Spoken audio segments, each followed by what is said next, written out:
안녕하세요. 원영섭 변호사입니다. 아투TV 원영섭의 국가 코너 오늘 진행하도록 하겠습니다. 오늘은 아주 중요하고 우리가 진행하는 데 있어서 중요한 코멘트를 많이 해주실 그 패널을 소개시켜 드리겠습니다. 장해찬 전 국민의힘 최고위원입니다. 반갑습니다. 네, 안녕하세요. 장해찬입니다. 예, 네. 앞으로도 우리 원영섭의 국가TV에 중요한 패널로 자주 정기적으로 모시려고 지금 하고 있습니다. 네, 너무 바쁘게 이렇게 움직이시는데 나와주셔서 정말 감사합니다. 아닙니다. 제가 존경하는 우리 원영섭 변호사님과 연을 맺은 지는 참 오래됐는데 네. 이렇게 고정 프로 함께하게 돼서 너무 기분 좋고요. 다음 주부터는 화요일에 항상 원영섭 변호사님과 함께 제가 약간 한 숟갈이라도 좀 얹어서 가도록 해보겠습니다. 아니 제가 좀 얹혀서 한번 가보겠다는 생각을 하고요. 아니 이재명 대표의 2시에 선고가 예정돼 있는데 이제 곧 할 예정인데 법원에는 도착했다고 하더라고요. 아, 이재명 대표가요? 예, 네. 예. 지금 들어갔겠네요, 그러면? 그렇죠. 네. 지금 이제 들어가서 기다리고 있을 것 같은데 이거는 사실관계를 제가 조금 소개를 드릴게요. 예. 이게 2018년 경기도 지사 선거에서 후보 간의 TV 토론에서 본인이 이제 검사 사칭으로 전과가 있는 내용에 대해서 그게 억울하게 누명을 썼다라고 해가지고 이야기를 한 적이 있어요. 근데 그 부분에 대해서 이제 검찰에서 허위사실 유포에 의한 선거법 위반이라고 기소를 했었어요. 근데 기소를 하자마자 과거에 이제 돌아가신 김병양 전 성남시장의 수행비서 출신인 김진성 씨한테 네.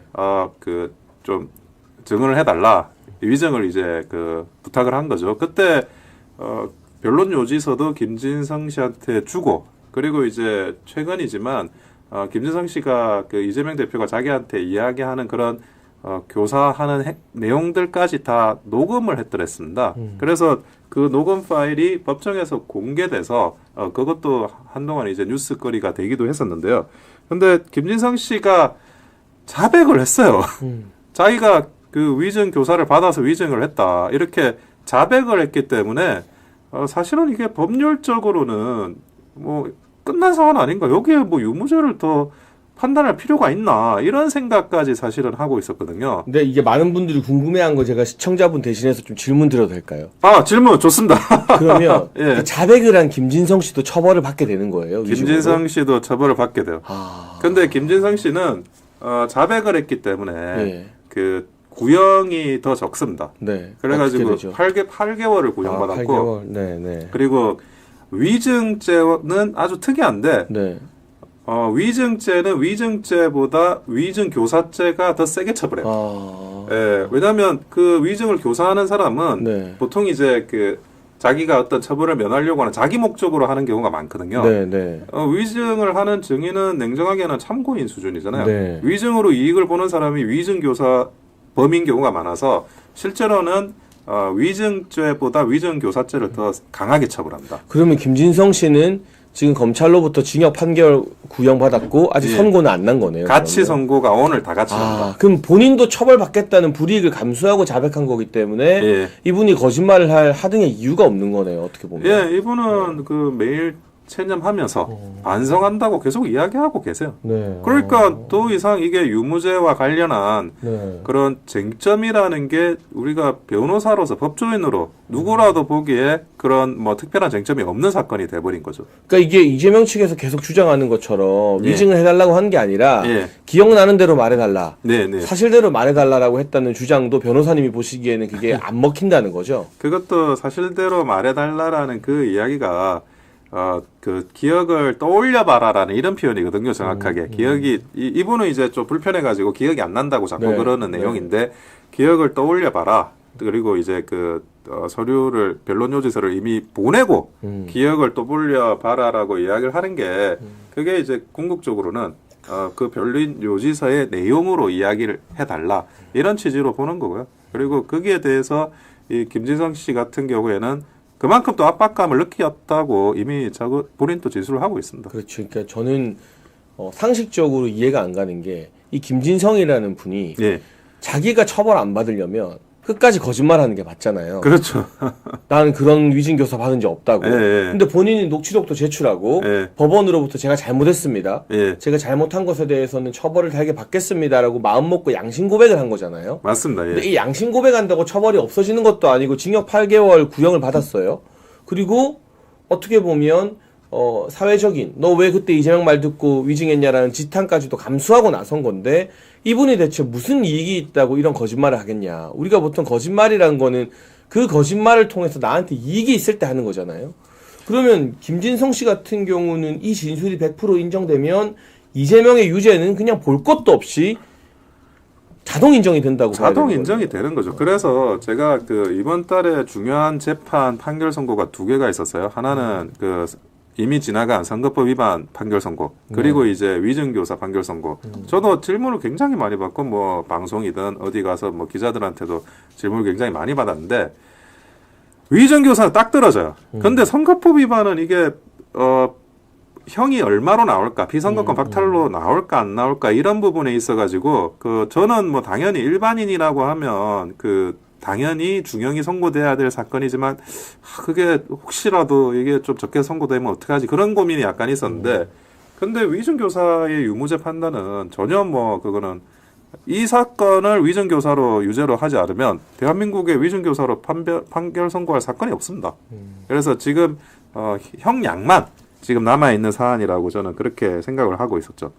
근데 이게 제가 변호사님 앞에서 약간 번데기가 주름 잡는 것 같긴 한데 아니, 자료 조사를 해보니까요. 예. 최근에 3년 동안 예. 위증교사 재판에 85%가 징역이 나왔더라고요. 예, 예. 벌금형이 거의 안 나오는 사건이라면서요, 이거는. 우리가 그 법조 개를 그 기망하는 사건이 있어요. 네.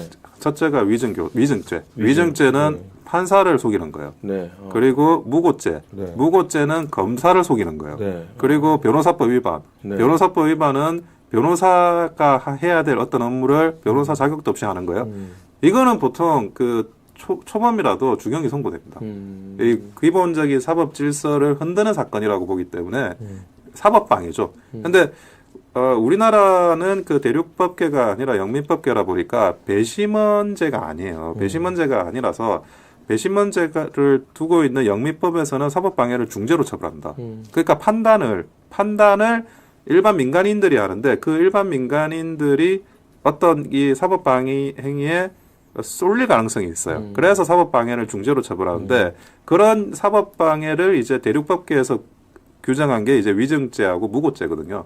그래서 대륙법계라서 약간 다르긴 한데 그래도 위증죄나 무고죄는 사법방해죄의 유형으로 보고 그렇게 초범이라도 중형으로 처벌하는 경우가 많아요. 그럼 오늘 이제 정치적인 걸 다 내려놓고 네. 그냥 철저하게 법조에 대한 관점에서 변호사님이 보실 때 징역이 선고될 가능성이 높다고 보시는 거죠? 아, 그렇죠. 네. 저번에도 그 선거법 위반 사건도 징역형이 선고돼야 된다라고 생각을 했는데 그래도 정말 용기 있게 그 판결 선고해줘가지고 정말 사법부에 감사드리는 마음이고 지금 위증교사도 3년을 구형을 했으면 제가 볼 때는 한 1년 6개월은 최소 나와야 된다라는 생각을 해요. 그래서 이것도 지금 곧 판결 선고 나올 건데 저희가 방송하는 도중에 아마 나올 수도 있어요. 이게 징역 몇 년 이게 땅땅땅이 나올 가능성이 높겠네요. 예. 네. 그래서 지금 현재로서는 이제 그 만약에 그 금고역 이삭이 나오면 또 피선거권이 박탈되니까 그렇죠. 네. 2개의 피선거권 박탈 1심이 존재하는 거예요. 네. 이 상황에서 과연 그 이재명 대표가 뭐 어떻게 처리할 수 있을지에 대해서는 굉장히 좀 그 궁금증이 많습니다. 지금 나중에 좀 민주당은 어떻게 이재명 대표 판결 선고 이후에 피선거권 박탈령이 선고되면 흘러갈 것 같으세요? 저는 민주당이 일단은 예. 우리 대표님 지키자. 이재명 절대 못 잃어. 예. 이런 분위기로 가겠지만 예. 그게 일단 지난주에 실패했어요. 아, 지난주에 그러니까 공직선거법 1심 징역이 먼저 나왔잖아요. 그렇죠. 변호사님. 맞습니다. 그리고 예. 막 규탄하고 사법부 욕하고 장애 집회하고 했는데 예. 동력이 하나도 안 붙어버렸거든요. 예. 그러니까 여기서 위증교사 1심까지 징역형이 선고돼 버리면 야 우리가 아무리 길을 써봤자 이제 이재명은 글렀구나. 예. 안 되는구나라는 판단을 하면 물밑에서 저는 각자 도생 이합집산이 일어날 것 같습니다. 일단 뭐 이재명의 후계자가 되고 싶어하는 그룹이 하나 있을 거고 그 그룹의 대표적인 주자는 이제 김민석, 추미애, 정청래 아. 이 세 명을 많이 언급하더라고요. 예, 언론에서. 그럼 이재명 어차피 나가리니까 예. 내가 이재명을 위해서 끝까지 지키는 척하면서 이재명이 나를 후계자로 좀 찍어주길 바라는 그룹이죠. 뭐 방송에서 김남국 혹시 전망하시지 않으셨습니까? 네, 그거는 이제 정말 어떻게 보면은 앉아서 제가 매긴 거라고 생각하면 되는데. 그리고 또 한편으로는 예. 완전히 반대되는 쪽에서는 민주당의 색깔을 이번 기회에 비명으로 바꾸려고 하는. 아, 그게 아마 뭐 김부겸, 정세균 같은 총리 출신들이 그걸 노릴 것 같고, 중간에 위치한 기회주의적 그룹이 하나 또 있습니다. 아 어딘가요? 그게 최근에 나타나는 이제 김동연 경기도지사 그룹입니다. 여기는 친문도 반발자, 예. 친명도 반발자. 예. 그래서 그냥 중간에서 눈치를 보다가 내가 어느 쪽으로 가는 게 유리하지라고 하는. 그래서 이 세 그룹이 좀 이합 집산을 하고 각자 도생을 하면서 민주당이 좀 쪼개지는 그림으로 가지 않을까 싶습니다. 김경수는 어떻게 보세요? 그러니까 김경수 같은 경우는 제가 예. 들어보니까요. 귀국을 계속 미루는 게 아, 일찍 들어왔을 때 이재명 유죄에 화가 난 개딸들이 김경수를 타겟으로 하고 집단 린치를 가할 수 있다. 아, 이게 일단 좀 걸리나 봐요. 그럴 수도 있겠네요. 약간 겁을 먹은 거예요. 예, 예, 희생양이 예. 필요하잖아요. 그렇죠. 이 개딸들 입장에서는. 어떤 본인의 분노를 쏟아낼. 그리고 그런. 두 번째는요. 예. 이게 정치를 해보셨으니까 아는데 김경수가 와서 뭘 하려면 정치 자금이 있어야 돼요. 아, 그렇네요. 예. 정치 자금 아니면 공식적인 직함이 있어야 되거든요. 예, 예. 근데 김경수는 공식 직함도 없고 정치 자금 심지어 돈도 없는 거예요. 어. 예를 들면 예. 비명계나 친문 옛날 친노 사람들 모아서 밥이라도 한번 먹으면 그 밥값이 그냥 한 번에 몇십만 원씩 깨지는 거잖아요. 예, 맞습니다. 포럼 같은 걸 하잖아요. 국회 주변에서 어디 호텔 빌려놓고 세미나 하고 하면 그 대관료랑 그거 행사 오는 기자들 뭐 커피랑 다과 드리는 것만 해도 한 1,000만 원, 2,000만 원 그냥 깨지잖아요. 예. 그러니까 이게 김경수가 정말 현실적인 문제인데 우리가 김경수 하지만 들어와서 개딸한테 리치 당할 것도 겁나고 예. 일단 할 게 없는 거예요. 아. 돈도 없고 사람도 없고 지금. 아. 그래서 보다 김경수는 들어오더라도 그 이재명이 확실히 나가리 되고 당내에서 좀 이 친명 단일 체제가 깨질 때까지는 숨죽이고 눈치를 보겠다라고 지금 생각하고 있다는 게 그 주변에서 감지되는 흐름인 것 같아요. 그렇게 눈치 보다가 숨죽이다가 영원히 눈치 보고 숨죽이는 상황이 발생할 수도 있는데. 그럼요. 네. 그러니까요. 그래서 내가 사실은 좀 그 민주당의 상황이 굉장히 그 예의주시할 수밖에 없는 입장이고 국민의힘 입장에서는 또 제가 사실 방금 제가 법원 앞에서 변호사 사무실이 있어가지고 거기서 그 일어나는 일들을 보면서 막 넘어왔어요. 근데 그 집회를 하는 사람들이 많이 그 법원 앞에 지금 계시고, 근데 보수 단체도 한 1,000명 정도 맞불 집회 맞불 집회를 거죠? 하고 네. 있더라고요. 고생 그래서 정말 많으십니다. 네. 저는 그 맞불 집회가 굉장히 효과가 있다고 생각을 하고 있어요. 그게 한쪽으로만 이렇게 경도된 집회를 만약 한다 그러면 또 그걸 가지고 그 일부 그 언론이 네. 그걸 가지고 침소봉대를 할 가능성이 있는데 자기들이 가보니까 보수도 집회하네? 맞아요. 네. 진보도 집회하네? 이렇게 되니까 그게 뭐 그 한쪽에서 일방적인 여론 조성이나 이런 게 좀 안 되는 그런 효과가 있는 것 같아가지고 그분들이 굉장히 고맙더라고요. 그 추운 날씨에 정말 고생 많으시다는 말씀 전해드리고 15일에도 그게 효과가 있었죠. 예. 언론사에서 종편이나 방송국에서 이재명의 공직선거법 재판 유죄 판결 이후에 스케치를 하잖아요. 예. 아이고 죄송합니다. 스케치란 여러분 감기 떨어지려면 이 산도라지 꼭 챙겨 드세요. 나중에 산도라지 좀 광고합니다. 이따가 저희가 네, 광고합니다. 한 스푼 먹어야 됩니다. 다시 본론으로 돌아가서 예. 스케치를 하는데 이재명 집회 나온 사람들이 막 절규하고 아이고 우리 대표님 뭐 사법부 정의가 죽었다 하는데 예. 그 맞불 집회가 없으면 그것만 보도되거든요. 맞아요. 예. 근데 맞불 보수 집회가 있으니까 이재명 감옥 가라 와 신나하는 모습들이 같이 이 방송사 스케치에 담기더라고요.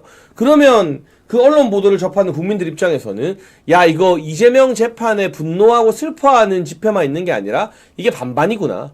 역시나 이거는 정치적인 쟁점인 거고 이재명의 유죄를 좋아하는 분들도 이렇게 많구나라는 거를 시각적으로 보여드리는 효과가 있기 때문에 변호사님 말씀처럼 이게 상당히 의미 있는 집회인 것 같고. 네.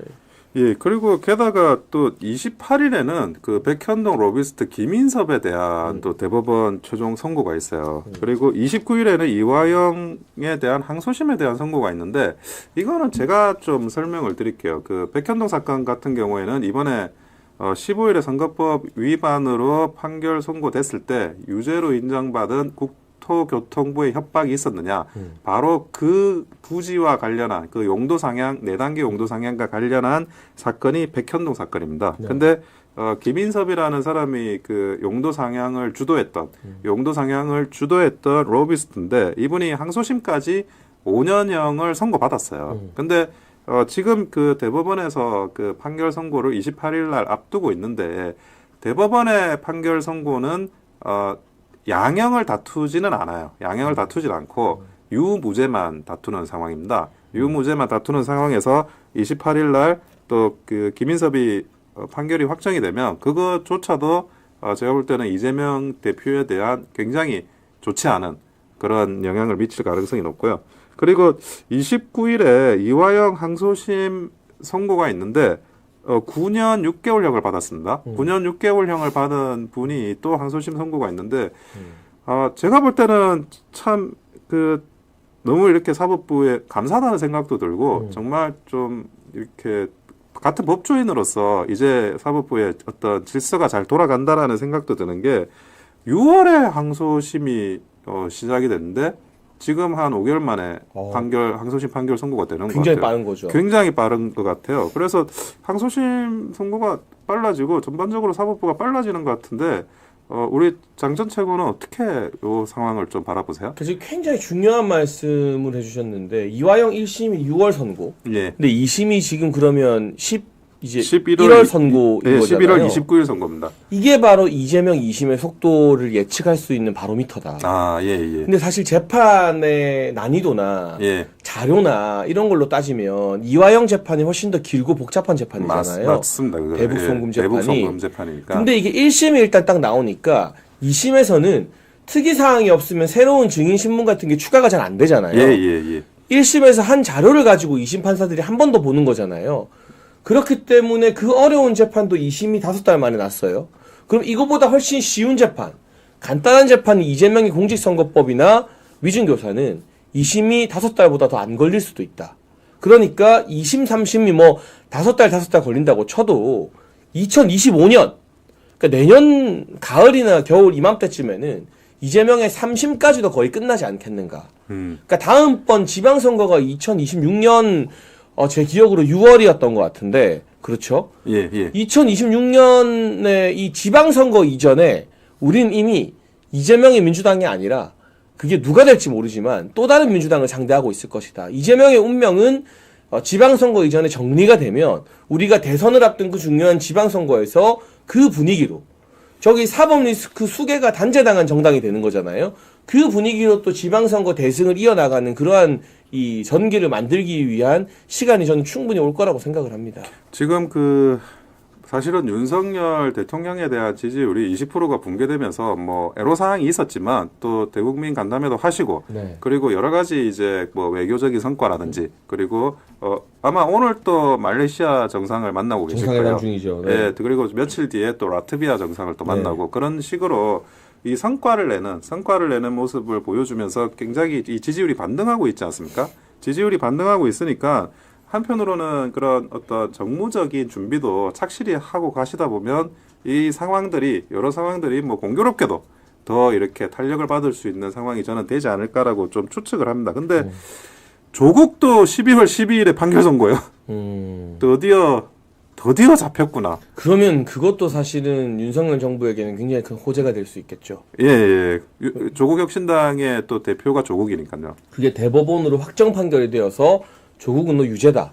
이건 뭐냐? 윤석열 대통령의 과거 수사가 정당했다라는 걸 입증하는 일이기 때문에 물론 정경심이 이미 유죄가 확정되어서 징역을 살고 나왔지만 본인이 징역 가는 건 또 다른 문제잖아요. 그렇죠. 예, 맞습니다. 그러니까 이게 그냥 상고를 기각하기만 하면 그 즉시 징역 2년 구속이 되는 거죠. 예. 그럼 바로 법정 구속이 되나요? 대법원에서 예, 대법원에서는 법정 구속돼요. 기각이 되는 동안? 예. 그런데 사실은 조국 혁신당은 어떻게 될 것 같으세요? 감옥에 가게 되면? 그럼 이제 쉽게 말해서 옥중 혁신당이 되는 거잖아요. 대표 조국이 대표를 감옥으로 이제 들어가니까. 감옥에 갔고. 예. 근데 저는 뭐 조국 혁신당이 결국에는 민주당과 다시 합칠 수밖에 없고 네네. 그 당에 있는 국회의원들도 민주당과 합치는 거 원할 텐데 아마 조국이 옥중에서 합당 서신을 쓰지 않을까. 또는 예. 이재명이 이제 위증교사 같은 경우는 집행유예가 안 나올 가능성이 높잖아요. 예. 그러면 이재명도 결국에는 1심에서는 법정 구속이 안 돼도 2심이나 3심에서 법정 구속이 생각보다 빠르게 되면 이재명과 조국이 옥중에서 합당 서명을 하는 조금의 농담을 못해서 그런 일도 충분히 있지 않을까 하는 생각이 들어요. 네. 그렇네요. 제가 조국 대표가 그런 걸 노릴 수는 있어요. 워낙 죄를 많이 지어서 일부라도 파기환송이 되는 거. 그러면 이제 그 파기환송심이 다시 고등으로 갔다가 대법원으로 재상고돼가지고 올라가는 그 시일이 네. 좀 상당히 걸리면서 대선 출마를 할 수도 있다. 이런 그 예측도 조금 있었거든요. 근데 지금 조희대 대법원장의 그런 사법부는 굉장히 빠릅니다. 빠른 재판을 하자라는 게 모토죠. 예, 지금. 네. 모토기 때문에 제가 볼 때는 조국 대표가 천에 하나 만에 하나 일부 죄목에 대해서 범죄 사실에 대해서 파기환송이 된다고 하더라도 파기환송심에서 다시 대법원에서 확정되는 그 시간이 그렇게 오래 걸리지 않을 거라고 보여져요. 그러다 보니까 지금 이런 분위기로면 이제 뭐 옥중에서 합당을 하든 아니면 둘이서 뭐 친목회를 하든 뭐 그렇게 되지 않을까라는 생각은 드네요. 근데 지금 제가 현장 속보를 저희가 아무래도 이재명 선고가 예. 진행 중이니까 좀 전해드리면 예. 일단 이재명이 법원으로 들어가면서 취재진 앞에 아무 말을 안 했대요. 이게 무슨 뜻이냐면 예. 자신이 있으면요. 무죄가 나오거나 예. 징역 이하가 나와서 자기의 선고하는데 문제가 없을 것 같으면 예. 취재진 앞에서 한마디라도 하지 않겠습니까? 그렇죠. 예. 저는 뭐 무죄를 확신합니다라던가 예. 결백을 주장합니다라던가. 근데 입을 꾹 닫고 침묵하면서 들어갔다는 건 본인이 지금 엄청 쫄아 있다는 뜻 아니겠어요?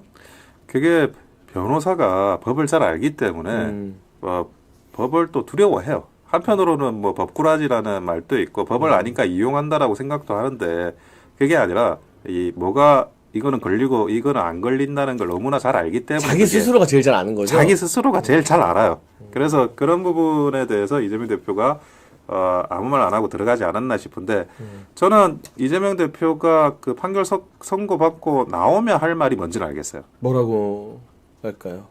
민심과 역사의 법정에서는 무죄다. 항상 이야기하는 거 아닙니까?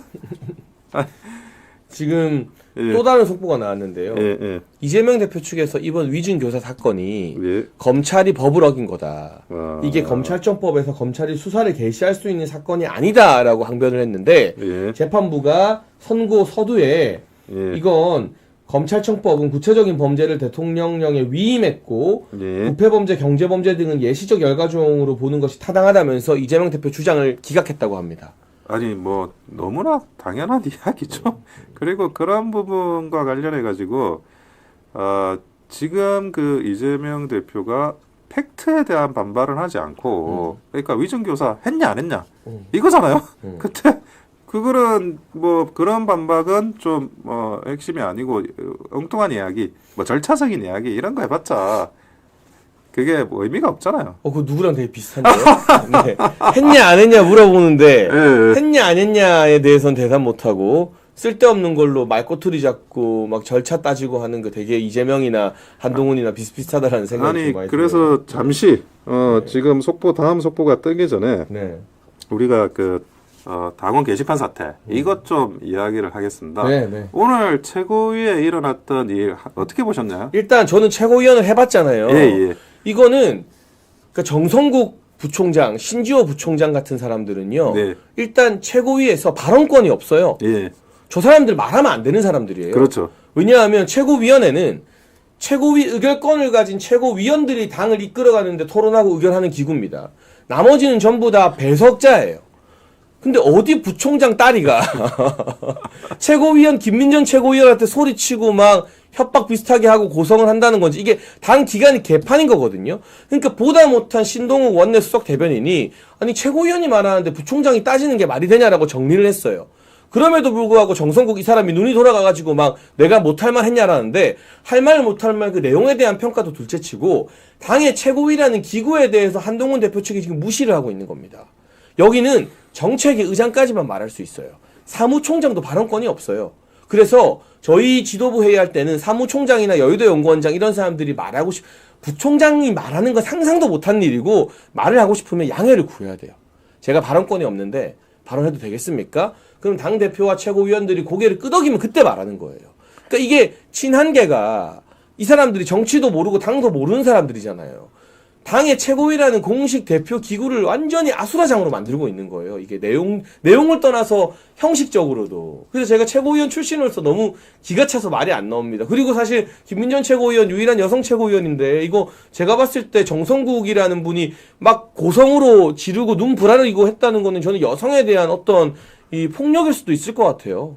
아니 제가 부총장을 해봤잖아요, 저는. 네, 그러니까 우리 여기 다 있네. 다 있어요 지금. 최고위원 있고 부총장 있고. 맞아요. 네. 우리가 그걸 저도 사실 그 최고위원 회의를 많이 들어가는데. 제가 아까 부총장 딸이라고 한 아니, 거는 그, 전체를 말한 게 아니라 저렇게 경우 없이 하니까 제가 그런 겁니다. 네, 근데 실제로 그거는 우리 장해찬 전 최고의 말이 맞아요. 원래 그 사무총장이나 부총장은 실무자거든요. 그러니까 최고위원 자격을 있는 정책위 의장까지 해가지고 최고위원들하고 당대표하고 원내대표하고 의결해서 결정한 걸 실행하는 실행자입니다. 맞습니다. 실무자고. 그래서 그 내용에 배석을 하는 거는 실무자로서 배석을 하는 거지 의사결정권자나 발언권자로 배석하지를 않아요. 그래서 그 부분에 대해서 당연히 발언권이 없고 저도 발언권이 없어서 발언 안 했어요. 그렇죠. 발언이 없으니까. 네. 근데 실무적으로 뭐 이게 의사결정을 하고 나서 그 다음 스텝을 밟을 때 어떤 문제가 있느냐, 그리고 그 사실관계는 뭐냐 이런 거를 실무자한테 이제 물어볼 수가 있어요.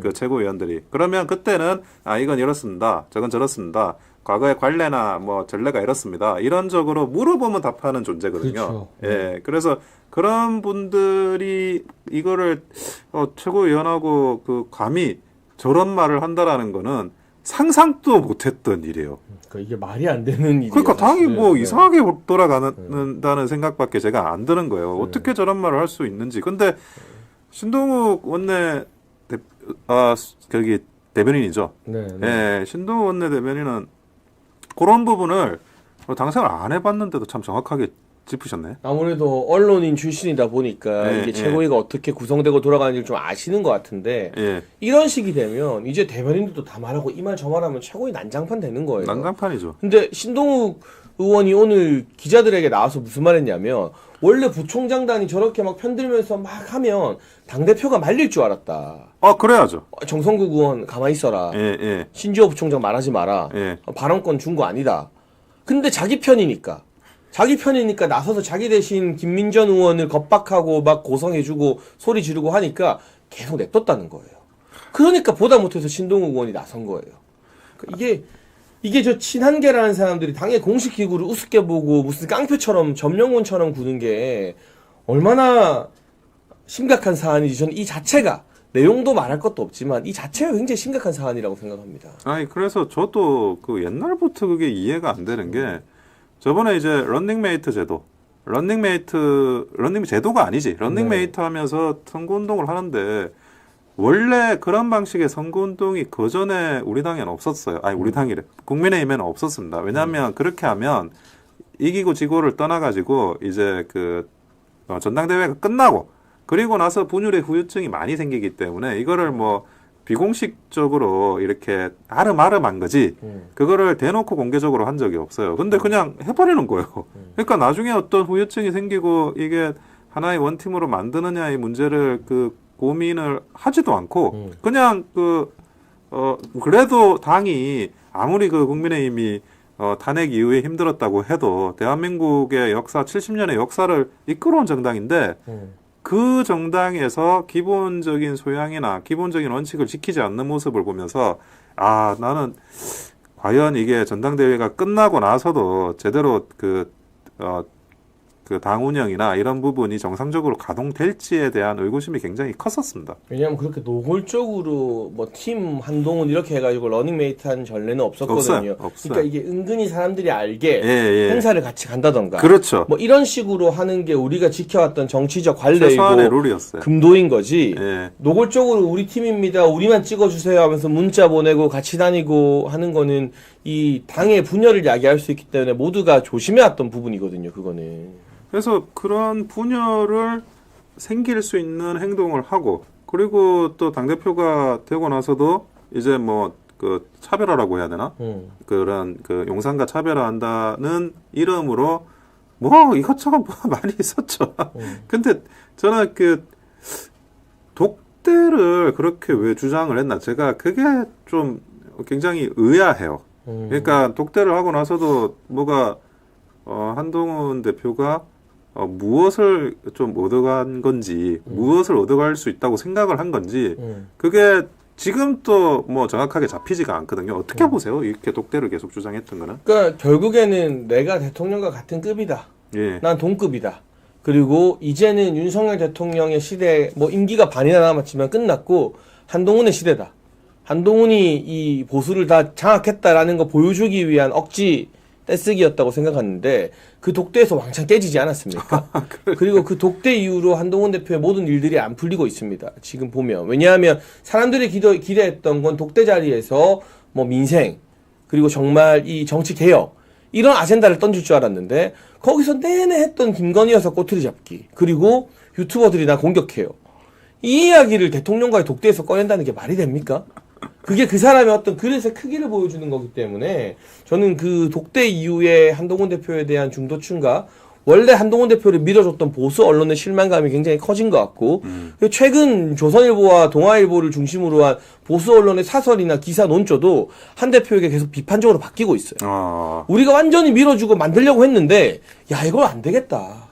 이걸로는 안 되겠다라는 생각이 이제 좀 보수 언론에서도 커지고 있는 게 아닌가 싶습니다. 아니 그리고 또 그 한동훈 일가의 네. 그런 그 게시글에 대해서 사실 우리 장해찬 전 최고가 가장 먼저 이거는 한동훈 일가 한가족 두루킹이 맞다 이런 식으로 굉장히 또 장담하면서 치고 나가셨잖아요. 네, 저도 이런 여러 가지 상황을 보고 어느 방송에서 이제 아니라면 내 손모가지 걸겠다 이런 이야기를 한 적이 있는데 이제 그 한동훈 일가의 명의는 맞다라는 걸로 거의 흘러가는 분위기예요. 뭐 사실은 거기에 대한 부인은 한동훈 대표나 친한게도 못하는 것 같고 다만 그래서 그게 무슨 문제냐 가족이 썼다고 하는데 그게 문제가 되냐 그리고 가족이 썼어도 아무 문제가 없는 것이고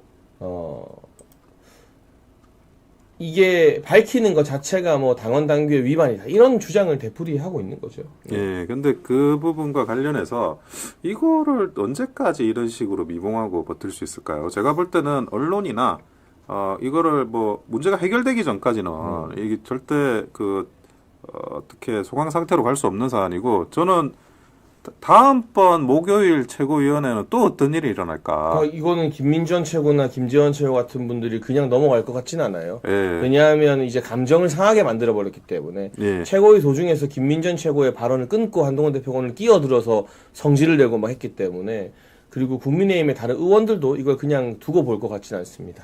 그리고 팩트 체크를 해봤냐고 한동훈 대표가 이야기를 하던데 그게 채널A 기사로 나왔던 거잖아요. 당대표 네. 사퇴하라고 하는 걸 뭐 협박으로 구성한다고 했던가 그런 내용이 채널A 기사로 나왔었고 저는 당대표 사퇴하라고 저는 SNS에 올렸어요. 그러니까 나도 이제 뭐 고발을 당하는 건지 어쩐지 뭐 시간이 지나고 두고 보면 알겠지만 그런 거에 대해서도 조금 이제 굉장히 맥락에서 맞지 않는 그런 이야기를 한동훈 대표가 지금 하고 있어요. 그리고 홍준표 시장에 대해서도 뭐 언급하는 거나 이런 것들 이게 정상적인 합리적인 대화의 수준을 벗어났다고 보여지는데 어떻게 보십니까 이거는?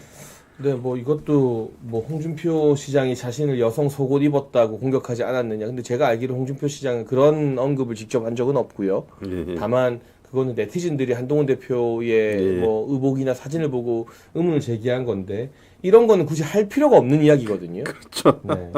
아니 그게 코끼리를 생각하지 마라 그러면 코끼리를 생각하잖아요. 그럼요. 예, 예. 그래서 그런 부분들을 전혀 그 근데 지금 충격적인 속보들이 나오고 있는데요. 네. 이 법원이 이재명 위증교사에 대해서 무죄를 선고할 것 같습니다. 보니까. 지금 이야기하는 거를 조금 더 집중을 지금 법원에서 일어나는 속보를 좀 집중해야 될 필요가 있겠네요. 네, 이게 좀 너무 의외의 결과가 나오고 있는 것 같네요. 네. 이게 지금 김진성 씨에 대해서는 일부 위증이 있다고 판단을 했는데 예. 이재명 대표가 통화로 요구하고 변론 요지서 보낸 것은 위증의 의도가 있다고 보기 힘들다. 방어권 차원이다라는 좀 도저히 납득하기 힘든 그런 판결문이 지금 나오고 있다고 합니다. 네. 야, 이거는 좀 납득이 힘드네요. 이해가 안 되는데. 네. 일방적인 주장 반복 요청했다고 위증하냐? 아니, 어떻게 지금 말을 해야 그러면 아니 근데 일단 이해가 안 되는 게 변론 요지서를 제공한 건 이대로 해달라는 거잖아요. 그렇죠. 근데 그거를 방어권이라고 보면 이제 상대적으로 힘 있는 사람들이 자기 재판하는 증인들한테 전부 다 이렇게 말해달라 저렇게 말해달라 요지서 쓰는 게 그럼 이제 용납이 된다는 뜻인지. 아니, 그리고 이 증인 김진성이 네. 위증할 이유가 없잖아요. 그리고 정작 이 김진성 씨에 대해서는 과거 이재명 재판 진술 중 일부가 위증이다라고 지금 위증이라고 했는데 근데 그걸 교사한 이재명에 대해서는 네 이게 무죄다 위증이 아니다 통상적 증언 요청이다.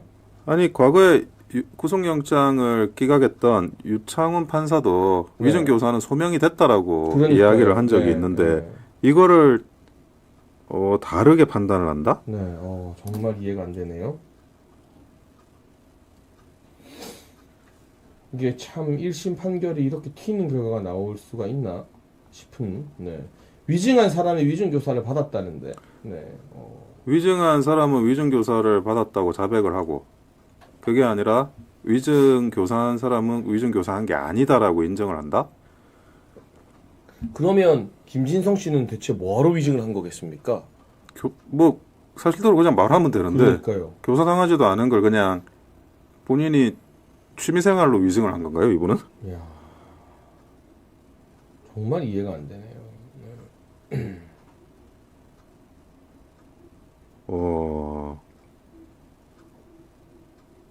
이건 재판부가 그야말로 이재명을 지키기 위해서 정말 말도 안 되는 논리를 만들어내고 있는 것 같습니다. 네, 방금 무죄 나왔습니다.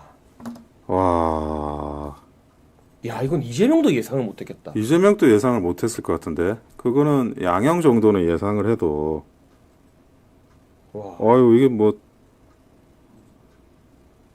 판결문 전문을 한번 구해보고 싶은데 야 아니 이재명도 다 죽었다 생각했는데 이게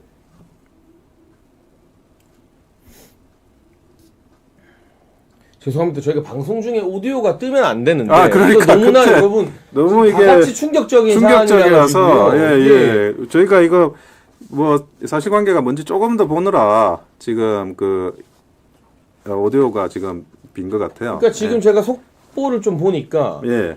이재명이 김진성 씨와 통화했을 때 구체적인 증인 여부가 확정되기 전이다 이러는데 김진성 씨가 제일 중요한 증인이라는 거는 모두가 다 예상할 수 있는 그거는 거잖아요. 모를 수가 없었는데 뭐 그게 어떻게 증인 여부가 확정되기 전이라고 이야기할 수 있는지 모르겠네요. 지금 언론에서 나오는 그 속보 형식으로 약간 띄엄띄엄 단편적으로 나오는 네, 것 같아요. 그러다 네. 보니까 이거를 그 공보 자료나 그 법원에 이런 게 나오기 전까지 종합적으로 해설하는 게 좀 한계가 있을 수 있을 것 같은데 그럼에도 불구하고 이런 판결이 나온다는 게 갑자기 그리고 지금 멍해지는데요. 보니까 이 법원이 이재명과 돌아가신 김병량 전 성남시장은 서로 적대 관계가 인정된다. 예, 이런 예. 판결을 또 내렸다고 하고요. 예. 네.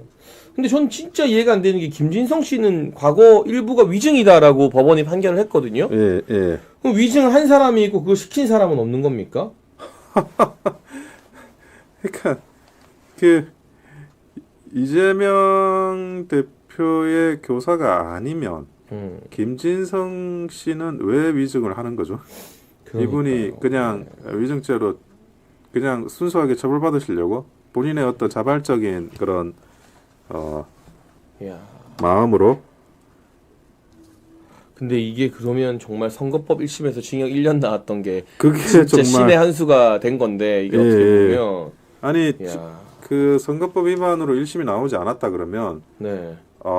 정말 이 여러 가지 전국이 어떻게 흘러갔을지는 생각만 해도 아찔하네요. 근데 이재명 같은 경우는 이제 당장 나와서 뭐 봐라 이게 검찰의 무리한 수사다 이재명은 죽지 않는다 이렇게 또 분위기를 반전시키려고 날뛰겠죠. 근데 제가 볼 때는 그 굉장히 좀 이상한 판결이고 항소심에서 과연 이게 유지가 될 수 있을지는 저는 뭐 도무지 그 납득이 안 돼가지고 아마 검찰이 항소를 하겠죠. 당연히 항소를 할 예, 것 같고요. 예, 예. 과거 이제 이재명이 경기도지사 때 예, 공직선거법 허위사실로 판결 받을 때도 1심에서는 무죄였고 예, 2심에서 그때 벌금 300만 원이 나온 바가 있습니다. 예, 예, 맞습니다. 그리고 대법원에서 권순일이 작업을 해서 예. 다시 무죄로 파기가 된 거거든요. 그러니까 그때처럼 1심 무죄가 2심에서 유죄로 바뀔 가능성이 여전히 남아 있습니다만 기본적으로 이 1심 무죄 자체가 도저히 좀 납득이 안 되는. 아니 저도 네. 도무지 납득이 안 되는데 제가 납득이 안 돼서 어떤 설명을 하기가 굉장히 어렵습니다. 이게 너무 납득이 안 되는 판결이 있으면 네. 그거를 변호사가 네. 이렇게 의뢰인의 사건을 수임하고 진행하면서 판결 선고받는데 그게 너무나 납득이 안 되면 네. 의뢰인한테 설명하기 굉장히 어렵거든요. 야, 이거를 어떻게 받아들여야 될지 정말. 이거는 정말 어떻게 해야 될지가 굉장히 좀 난해한 사건이 돼 버렸습니다. 왜냐하면 그 누구도 예상은 하지 못했던 무죄는 일이기 때문에. 예상한 사람이 거의 없어요. 네, 네. 제가 아는 사람, 뭐 제가 그 패널로 나가다 보면 네. 그 민주당 쪽 그 율사 패널들도 가끔씩 보는데 네. 무죄라고 생각하기보다 차라리 선거법은 네. 뭐 그 80만 원 이런 이야기를 많이 했었었는데 네. 근데 그 위증 교사를 무죄라고 이야기하는 사람은 제가 거의 못 봤어요. 예, 근데 제가 그 우선은 좀 당황한 마음을 다독이면서 네, 네. 우리가 그 산토라지 태백 산토라지 골드와 관련해 가지고 설명을 좀 제가 드리고자 합니다. 아니, 이거 방송 끝날 때 해도 된다고 하셔가지고. 그래요? 예, 지금 마지막에 하시죠, 마지막에. 네, 마지막에 하시죠. 마지막에. 예. 지금 끝나고 된다 해서. 오케이. 네, 지금 사실 여러분과 마찬가지로 저희도 너무나 큰 충격을 받았습니다. 지금. 예, 네. 저도 뭐 이해가 안 되는 게 너무 많네요. 그러면 이제 앞으로 전국이나 민주당은 좀 어떻게 될까요, 변호사님 전망하시기에?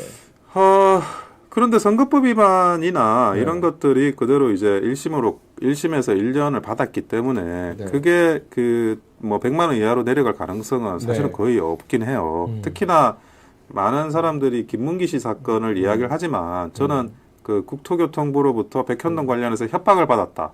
이 부분만큼은 정말 그 다른 판단을 할 수 없을 정도의 허위 사실이라고 판단을 했었거든요. 근데 거기에는 공문으로도 남아 있고 공문 외에 어떤 협박이라고 볼 만한 묵시적인 그런 게 있을까봐 그 성남시 공무원하고 그리고 국토교통부 공무원 22명에 대한 또 증언이나 이런 것들이 있었습니다. 근데 아무도 협박을 한 사람이 없고 들은 적도 없다. 그게 이제 그 재판의 결과이기 때문에 그리고 또 조희대 대법원장이 기본적으로는 이제 그 633, 6개월, 3개월 선거법 관련해서 기간을 지켜라. 불명 기간에서 이야기하는 기간을 지키라라는 이야기를 또 하고 있기 때문에 이재명 대표가 가진 그런 리더십 문제나 이런 것들은 근본적으로 계속 그 문제는 될 것 같은데 문제는 이제 아마 그 검찰의 기소에 대해서 위증 교사가 이제 무죄가 났으니까 그런 역공이 들어올 가능성이 굉장히 높아요. 검찰을 공격한다. 검찰을 공격한다. 그리고 네. 28일 날 그 도이치모터스 관련해 가지고 네네네. 그 불기소 처분을 했던 네. 그 관련 검사 3명을 이창수 서울지검장까지 포함해서 지금 탄핵 소추를 하기로 본회의에 보고를 하기로 했습니다. 그러면 탄핵 소추를 본회의에 보고를 하면 그 다음에 24시간에서 72시간 사이에는 소추 표결을 해야 되고, 그러면 이제 그 검찰에 대한 탄핵 소추를 과거에 했던 것처럼 또 완성을 시킬 텐데, 그 부분에 대한 명분, 위증교사 무죄 이 부분을 굉장히 주장하면서 또 사건은 다르지만 그 풀어나가려고 하지 않을까 하는 생각이 듭니다. 근데 지금 김진성 씨에 대해서는 벌금 500만 원이 선고됐다고 하거든요. 네네. 그러니까 이제 일부 위증한 혐의를 인정한 거죠. 예. 근데 위증은 했는데 교사는 없었다라는 게 법원의 예. 판단인 것 같은데, 교사가 없었다고 하기에는 김진성 씨가 그럼 자발적으로 위증을 할 가능성이 대체 이유가 뭐냐. 예. 도대체 왜 위증을 이분은 한 걸까요? 그리고 이재명 예. 대표가 전화도 여러 번 하고 예. 그 이재명 대표 측에서 또 변론 요지서까지 보내면서 일종의 이렇게 변론해달라는 리허설까지 시켰다고 보는데, 이게 무죄라면 그러니까 참 아이러니해요. 이재명 대표 측에서도 좀 자신 있어하고 무관심했던 선거법에서는 징역 1년이라는 중형이 선고되고, 관심이 많이 몰리고 모두가 유죄라고 낙관했던 위증교사에서는 무죄가 나와버리고.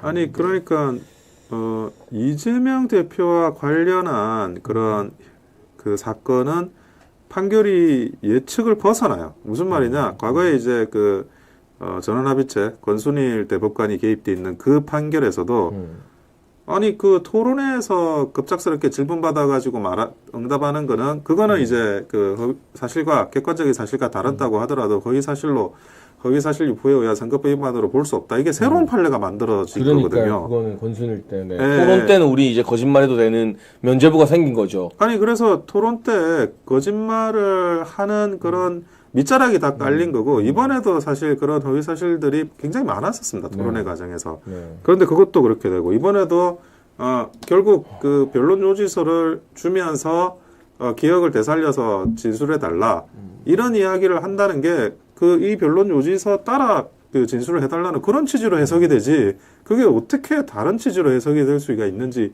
도무지 이해가 안 되는데, 근데 그런 것들도 그냥 지금 그 무죄를 선고를 한다 그러면 이제 앞으로 다 이렇게 이재명 대표가 했던 이런 방식으로 다 해도 되는 거죠, 이제는.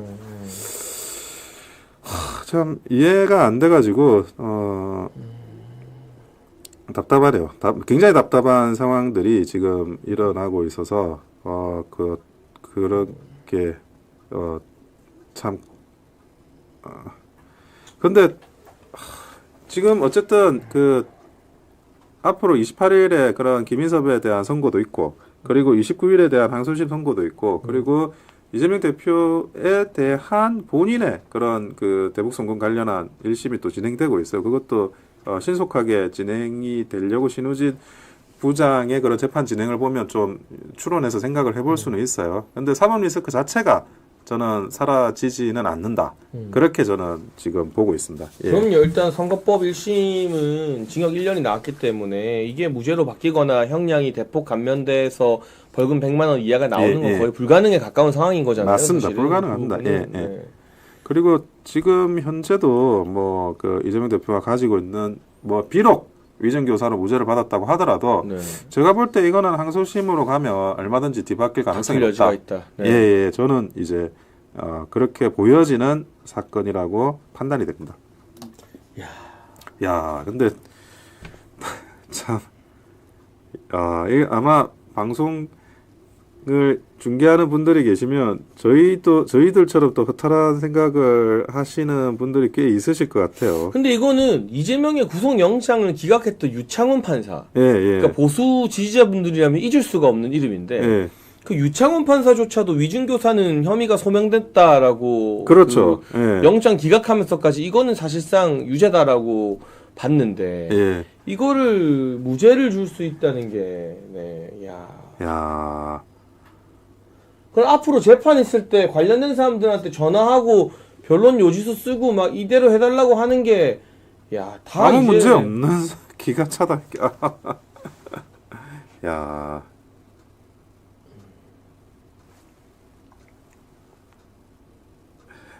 근데 좀 충격적이에요. 이런 상황에서 참 이제 이렇게 되면 저 민주당 전망에 대해서 좀 바꿀 수밖에 없는 게 예. 어떻게 생각을 하십니까? 그 당분간이 민주당이 이재명 1극 체제로 좀 더 갈 것 같아요.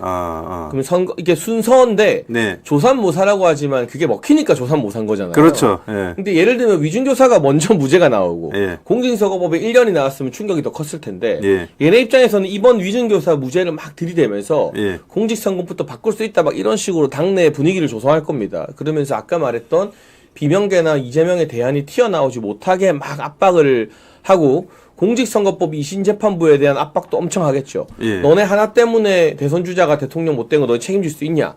뭐 430억 너네 책임질 수 있냐? 이런 식의 압박을 막 가할 텐데 그래서 당분간 뭐 비명계 주자들의 특별한 움직임이 있긴 좀 힘들겠다. 그러니까 내년도 이제 아마 한 4, 5월쯤에 공직선거법 2심에서도 의원직 상실형이 확정되기 전까지는 이재명은 나름 뭐 반쯤은 죽었지만 이 반생반사 일종의 뭐 네, 좀비 좀비 뭐 강시 상태로나마 예. 민주당을 더 막 좌지우지하면서 끌고 갈 텐데 저는 그게 뭐 민주당에게 장기적으로 더 도움되는 길은 아니라고 보고요. 다만 그럼에도 불구하고 이 위중교사 무죄 판결은 더군다나 김진성 비서관이 500만 원이 나왔는데 이재명에 대해서만 무죄가 나왔다는 판결은 여러모로 봐도 좀 납득하기가 힘든 판결이네요. 아니 아까 제가 이야기할 때 김경수 전 지사에 대해서 네. 계속 눈치 보고 계속 숨죽일 수 있다 제가 그 이야기를 했는데 좀 더 오래 가겠네요. 아니 김경수 지사는 그러면 계속 외국에서 떠들어야 되고 못 들어오는 뭐 한국 와도 예. 뚜렷한 활동의 어떤 동력을 잡기가 네. 내년도 상반기까지는 좀 힘들지 않을까 싶네요. 그러니까 이 재판 결과가 뭐 유죄로 많이 예측되는 상황에서도 지금 귀국을 약간 섣불리 수면하는 못하고 네네 그런 상황이었는데 지금 그 무죄로 나왔으면 조금 더 그 적어도 선거법 재판 2심까지는 지켜보자 이런 식으로 지금 할 가능성이 굉장히 저도 높아 보이긴 합니다 이제. 예. 야, 그래서 이제는 속도가 생명이다. 저 공직선거법 재판의 확정 판결, 2심 유죄와 3심 확정 판결까지를 받아내기 위해서 재판부가 속도를 빨리 내는 게 정말 중요해진 것 같습니다. 그리고 사법부에 대한 민주당의 압박도 더 거세지겠죠. 예, 그리고 만양님 슈퍼챗 감사드립니다. 네, 예, 네, 감사드리고, 예. 그리고 제가 뭐, 끝내기 전에 저 댓글을 뭐 소개시켜 드리거나 질문을 좀 하신 게 있으면 네, 우리가 네. 응답을 좀 하고 있습니다, 저는. 예, 그래서, 뭐가 있을까요? 근데 저것도 진짜 김도환님 댓글인데요. 예, 예. 전화 건 사람은 무죄, 예. 전화 받은 사람은 벌금. 이걸 누가 동의하냐 이런 댓글들이 나오고 있네요. 아이리스님, 이재명 세상 무법 천지 되겠다요. 그런 말씀하시고, 김명수님, 법위에 군림하는 사람들 때문에 이 나라 이젠 끝났어요. 근데 또 이게 전부가 아니니까요. 예, 일단 그렇습니다. 공직선거법 재판에서 유죄가 나왔기 때문에 거기는 이제 민주당이 400억까지 넘게 토해내야 되는 재판이기 때문에 저는 뭐 그런 부분에 있어서 반드시 정의가 실현될 거라고 생각을 합니다. 네. 저도 그 선거법 재판이 오히려 그 위증교사 재판보다 더 중요한 재판이었다고 생각을 하고 있어요. 물론 이제 조삼모사 같은 분위기에 어느 정도 영향은 있을 거라고 저도 생각합니다. 냉정하게는. 하지만 지금 이제 그 판결 선고에 따른 선거법 판결 선고에 따른 파장은 훨씬 크기 때문에 이 부분에 대해서도 냉정하게는 민주당도 깊이 고민을 하게 되지 않을까 하는 생각을 합니다. 그리고 당원 게시판 사태는 언제 확인해 줄까요? 뭐 계속해서 버티는 예. 이른바 이재명 작전으로 가겠죠.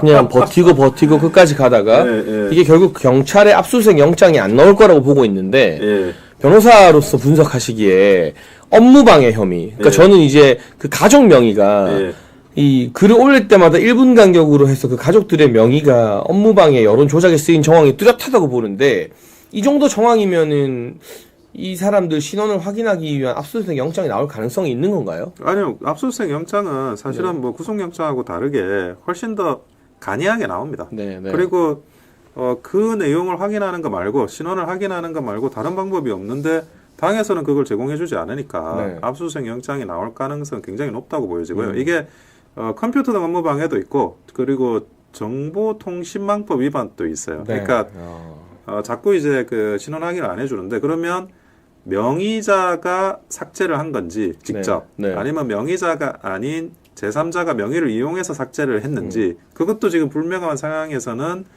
이게 예비적으로 정보통신망법 위반 타인의 이제 정보를 훼손하는 행위도 또 될 수 있는 거거든요. 그리고 증거인멸 만약에 아주 제3자라고 한다 그러면 그러니까 지금 글을 쓴 사람 글을 지운 사람 그 사람이 동일인인지도 몰라요. 그리고 그 글을 쓴 사람과 지운 사람이 그 한동훈 일가의 명의자 중에 그 일가 중에 한 명인지 그게 아니라 다른 사람인지 그 동일한 명의를 가지고 있는 그 명의자 중에 한 명인지도 모르는 상황이기 때문에 이게 뭐 단순히 그 드루킹과 같은 컴퓨터 등 업무 방해죄뿐만이 아니라 다양한 방면으로 죄가 지금 걸려 있거든요. 그래서 법원에서도 이와 관련해서 적어도 최소한 죄명이라도 특정을 하려면 그 수사의 기본적인 그 첫 번째 스텝이라고 봐야 되는데 그것조차도 지금 당원의 신상이 나와야 그 명의자의 신상이 정확하게 확인이 돼야 그 다음 수사를 진행할 수 있기 때문에 저는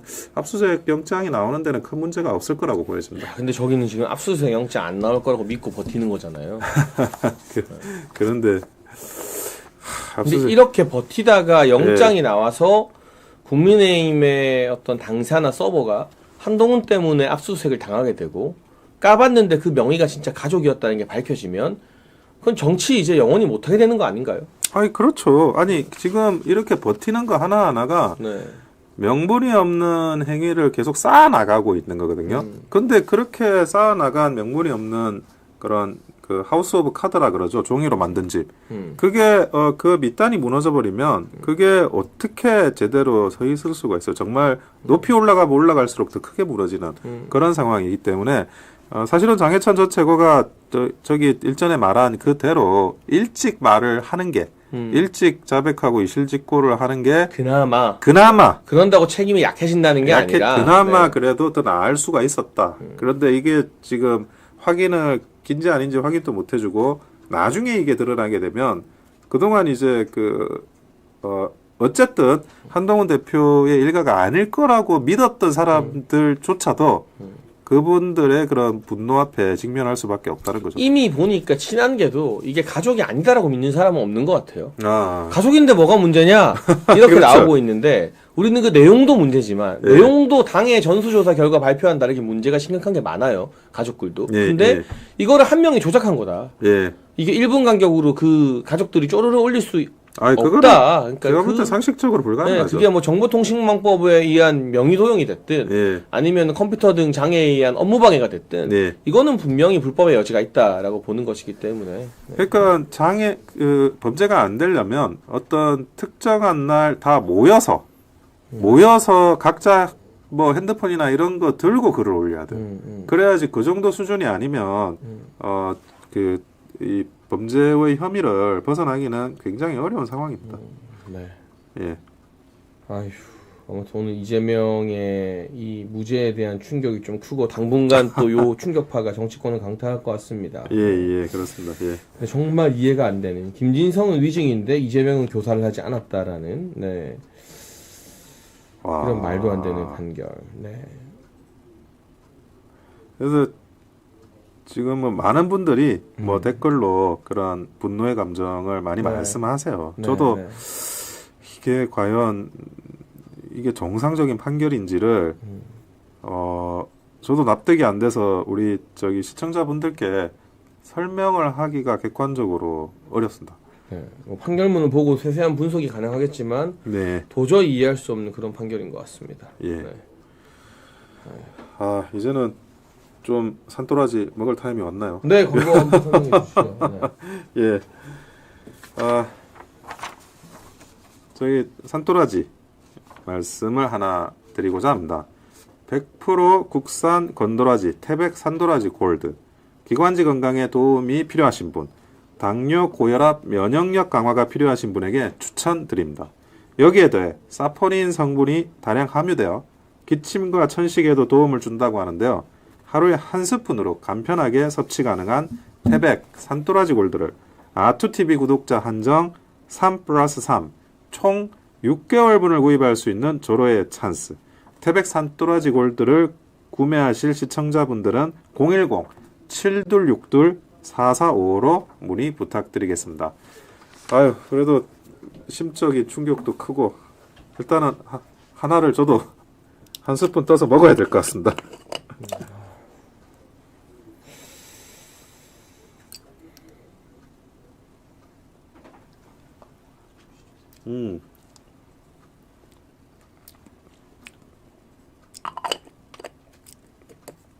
이 달고 약간 초콜릿 맛 나는 게 맛있어요.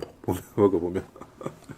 여러분 우리가 기운 내자 반드시 또 2심에서는 사필 규정이 될 것이다 라는 예.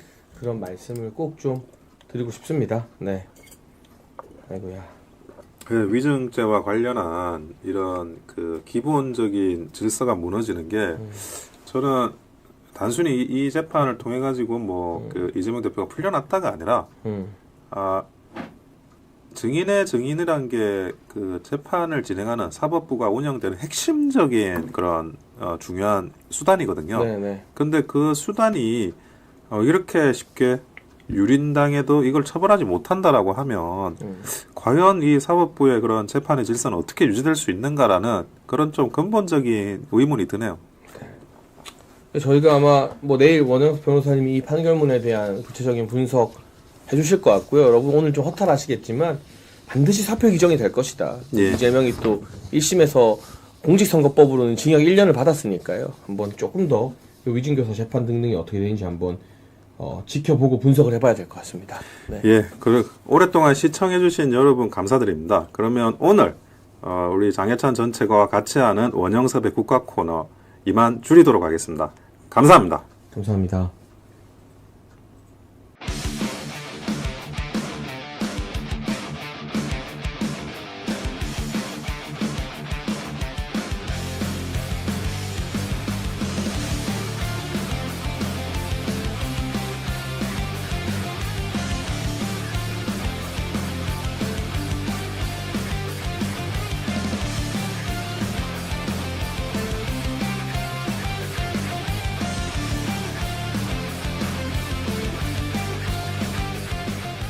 오늘날의 이재명이 오기까지 1등 공신은 누굽니까?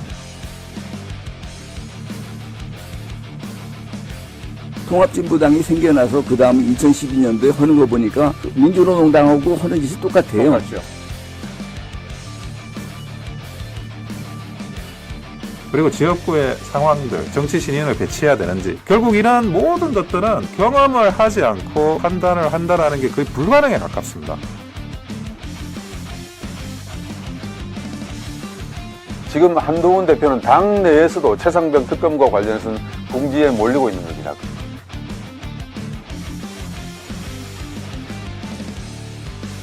깡패, 살인마, 김성주에 대한 실체를 까발렸고요.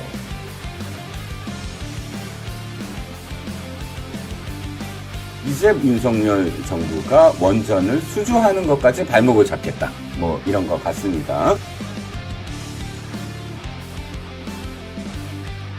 우리는 그들의 말장난에 속고 있는 것입니다. 여러분 옆에 있는 동지를 쳐다보십시오. 우리는 개멸되지 않았습니다.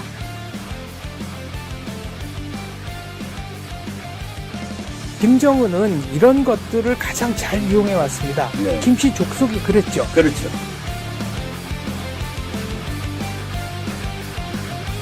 NFT 펀드로 본인의 대선 자금을 모으고 P2E 게임 활성화를 말하며 김남국 의원의 코인 시세를 폭등시키는데 적극적으로 기여했습니다.